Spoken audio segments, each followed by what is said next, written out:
So here we are in a long-awaited video. I've been wanting to put this together for a week or so now's the time to get the editing done. You can see here we've got all the goodies ready to go to install the new exhaust from Soul Performance Parts.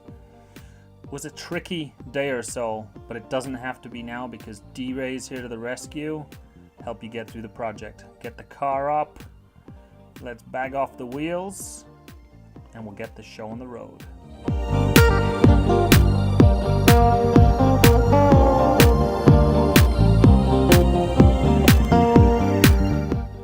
First of all, you want to take off the wheels. After that, you take off these little guard plates. It's 10mm nuts and then a little, I think it's a Torx 25, but you'll quickly figure it out. You'll need a 20, 25, and 30 between all the things you'll take off.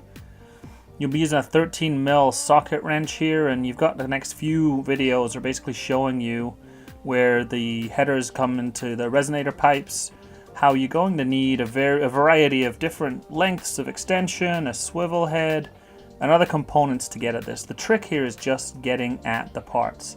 And then I cheated on the last one because I could get in with my power wrench and torque that right off, which was pretty straightforward.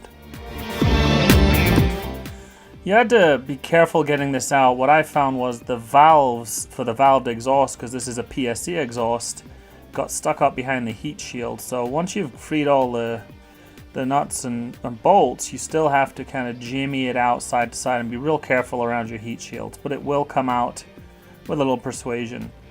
Then you switch over to the headers. An E-Torx bit will get the job done. They were not terribly resistant. Their pound footage as far as torque goes is only 17 pounds, so this was a pretty easy process. The only thing to be mindful of is it's pretty heavy once you got all the screws out. So again, access is your enemy here. Next part is definitely what took me the most time in the whole project, and that was fighting with these sensors, and more importantly than the sensors, the actual lines from them. I know some people are going to wrestle with the sensors, others are going to wrestle with the way that they route around. I simply could not get some of the plugs up through some of the gaps this lived in. So the controversial decision I made, and you can see here, was to unscrew it in situ. And obviously the risk there was me breaking the cables, but after the hours I spent under the car, it was definitely worth it to me. Cleaning up the headers once on the main underside of the engine, once that was all set up, and then we cleaned up the gaskets as well. So here we're applying the copper seal to the exhaust, then to the gasket, and that way it'll get a good seal. We're reusing the gaskets, they're in decent condition. I did wire brush them down, as well as on the headers themselves I wired off the carbon deposits, and we'll get those to snug up nicely.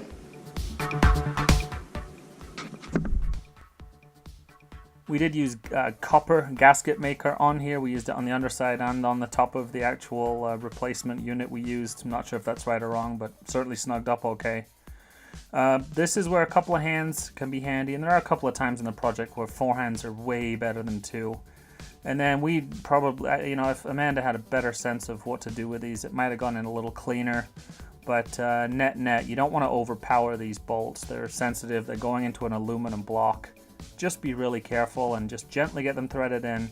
Once you've got a couple in, it'll hold up just fine, and then slowly work your way around.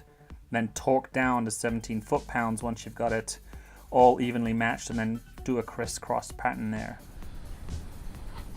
Sorry, I'm giving you a little shudder there. Okay. So these are your sensors, your oxygen sensors. These will have you tearing your hair out. Now, the instructions say to remove them, and if you can unwind the way they all feed around in the engine bay, more power to you. On this side we didn't. And in order to get this black one at the back freed up enough, I had to get back in to here and cut the cable tie from the top. So I think, I'm not sure they're all going to be routed the same way, but if you're taking this on, this is where you will make or lose time in a heartbeat. Yeah, the brackets are installed on here. They attach to the original brackets, and then you've got two pieces that go together. And this you leave loose so you can feed the resonator pipes through and then obviously get your alignment how you want it. So you got the play here, and then it affixes over there, and again you got a little bit more play there. I think I just hand tightened it a little bit too much. Same on the other side. So let's put the back in. Definitely another spot where four hands are way more useful than two. You could figure it out with a jack or boxes and one thing and another. Essentially you've got to loop the resonator pipes over the wheel arches and just set those up basically as close as you can get them to the headers that are basically sitting there waiting to be bolted together. And then just cautiously and carefully move around with the valves on the outside, again creating some width. This was narrower than the original equipment, so that was helpful. What we learned later on was it was a bugger to get to the nipple on the one on the passenger side. So if you're setting up the pipes, this might be a good time, especially if you have enough rope, so to speak, to get those on there, because now at this point I've got Amanda and myself, we're putting the U-bolts on to basically start to get it held in place loosely so we can then figure out how high we want it using the brackets we just saw and get it pushed up into its ultimate home. Just like before, getting the nuts and bolts in is part of the art of this thing. On the passenger side here, there is a shorter screw there for the top hole, and then everything else is just screwed in together and then tightened down. Don't forget to put your gaskets in between. That'll create a crimp on the connection and give it a really good seal. More than anything, this is just an art of where do I best come at this from? Do I have the right tools? And you know, again, the socket, is it deep socket, is it a shallow socket? Figure out what your sockets are that are going to work best and just get after it and get them all buckled down. Take one. First cold start.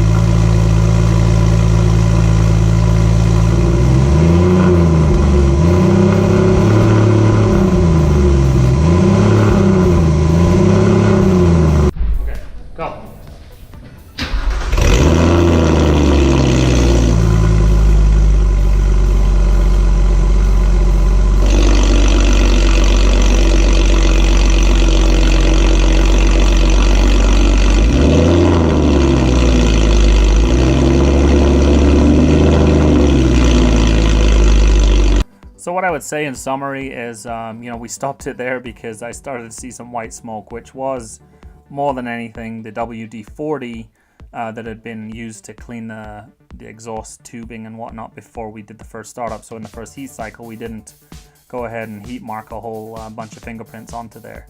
There was a check engine light came on, completely my fault. Did not reconnect one of the oxygen sensors there in under the car. So fix that, had to buy a unit to remove that. That's a whole different story. We'll review that later on.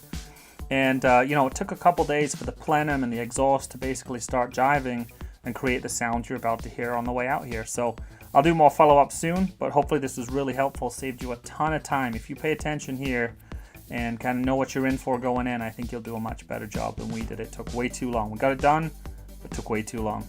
Thanks very much for checking in. Please do like, engage with the video. Keeps me motivated to think of new things to put in front of you that can save you time and energy. Catch you next time. Bye now.